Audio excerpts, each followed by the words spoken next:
The light enters the eye, photoreceptors absorb the light, electrical signals are generated, signals transmitted to optic nerve, the brain retains the image for a brief period, approximately 100 to 150 milliseconds. The retained image gradually fades. New visual information replaces the faded image. The brain updates its interpretation of the visual scene.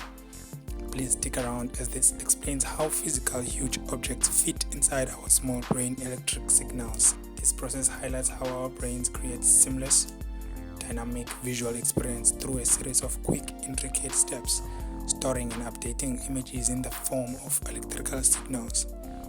Even though the objects we see may be huge in physical space, our brain captures them as condensed, efficient electrical representations which are stored in neural pathways and synapses. So when we see something large in our mind's eye, like a mountain or a cityscape, what we are really experiencing is our brain's ability to reconstruct a version of that image from the stored electrical signals. It's like a mental projection, combining what we physically saw with our memory and imagination. This mental flexibility is a fascinating aspect of consciousness that lets us visualize, remember, and interact with the world on both a massive and a highly personal scale. Now here's the best part. When someone sees you, their brain captures an image of you through the same visual processing steps we discussed. Light enters their eyes, signals are generated and transmitted, and their brain constructs an image. However, what happens next is where their unique mental filter comes into play. Once they've captured that initial image, their brain moves into its next function, interpretation. This interpretation is guided by their own set of beliefs, past experiences, emotions, and biases, which combine to fill in the story about you in ways that may have very little to do with who you really are. Their mind essentially builds a mental construct of you shaped by their subjective reality, which includes judgments or assumptions that can feel automatic to them. This process means they are not seeing you in an objective sense. They are seeing a version of you filtered through their own mental lens. Their perception of you is a blend of that initial visual capture plus their internal interpretations, which can be influenced by things like beliefs and values. Their deeply held beliefs, like what they think is right or wrong, affect how they interpret your actions. Past experiences, their personal history can color how they relate to your appearance or behavior, often without them realizing it. Emotions, their mood at the moment, whether they are calm, happy, or stressed, will influence how they perceive and interpret your actions. Social and cultural conditioning, they may apply societal norms or cultural expectations consciously or unconsciously, which further shapes their impression. In essence, they are not judging the real you, but rather the construct their mind has created based on these elements. This is why two people can see you doing the exact same thing but have completely different reactions or judgments. It's a reminder that each of us is constantly interacting with subjective interpretations rather than objective realities. So there is no point in fearing other people or worrying about what they are going to think of you.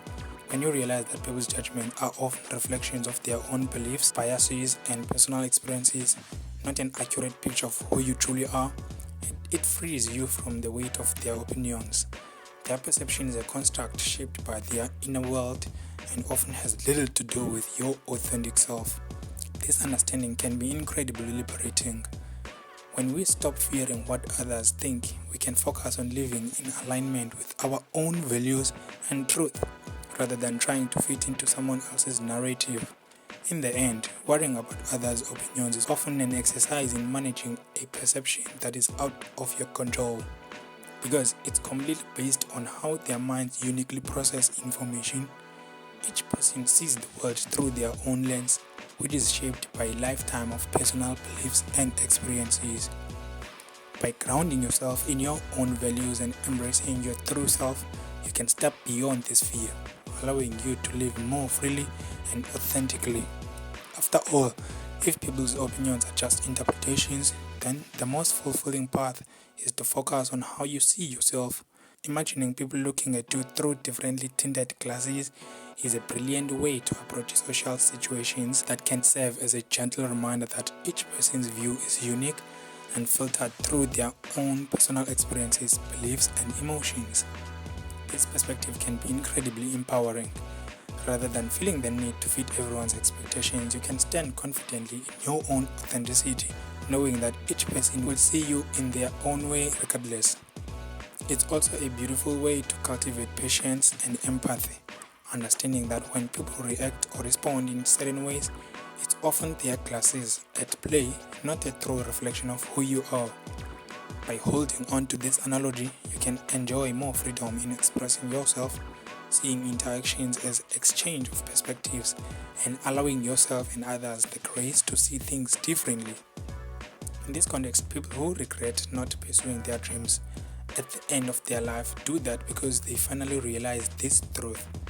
Yes, that's often the case. At the end of life, people frequently reflect on their experiences with a clarity that can be hard to achieve in the business of daily living. Many realize that they spent too much time holding back, worrying about others' opinions or adhering to societal expectations, and that these fears kept them from truly pursuing what they wanted. This regret often arises because they finally understand that others' judgments and expectations were never a true measurement of their worth or potential. With this new clarity, they see that their dreams and authentic desires were valuable all along, and that they allowed external perceptions, often fleeting and subjective, to overshadow them. In that light, not pursuing their dreams feels like a missed opportunity to live authentically. This realization often reveals that the only opinion that really mattered was their own, and that the fear of judgment or failure wasn't worth giving up what might have brought them true fulfillment. It's a powerful reminder to live in alignment with our true selves now, rather than waiting for the end to recognize this truth. Now, allow me to introduce you to the world of confidence and its importance. Confidence or certainty has a magnetic quality that naturally influences others, often more than logic, credentials, or even appearance. When someone is certain in their beliefs, actions, and sense of self, it creates a kind of energetic pull that can make others gravitate toward their perspective, regardless of their own judgments or initial impressions.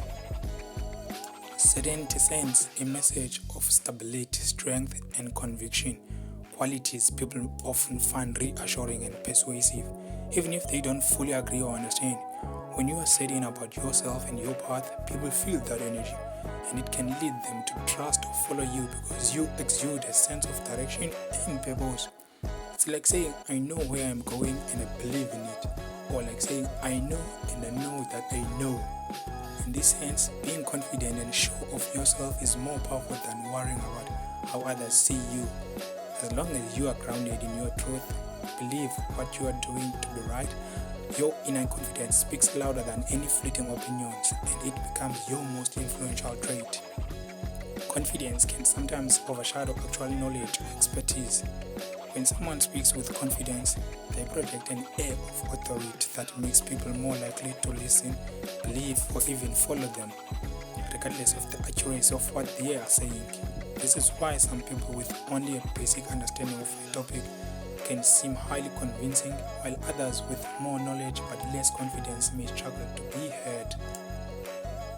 Confidence creates a sense of trust and can make ideas seem more credible, even if the content itself lacks substance.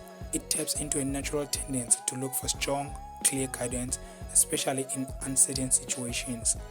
But this also highlights why developing our own critical thinking and inner confidence is essential. When we are grounded in our own understanding and intuition, we become less easily swayed by confidence alone and can make more discerning choices about whom to follow and trust. Now, before you go, I have this declaration. The reason I recommend that people repeat the video is because when watching for the first time, you are in a suspense mode, which means fixated on what happens next, like a movie. When you watch second and third time, now you get all the juices because the suspense is gone. Thank you and stay safe.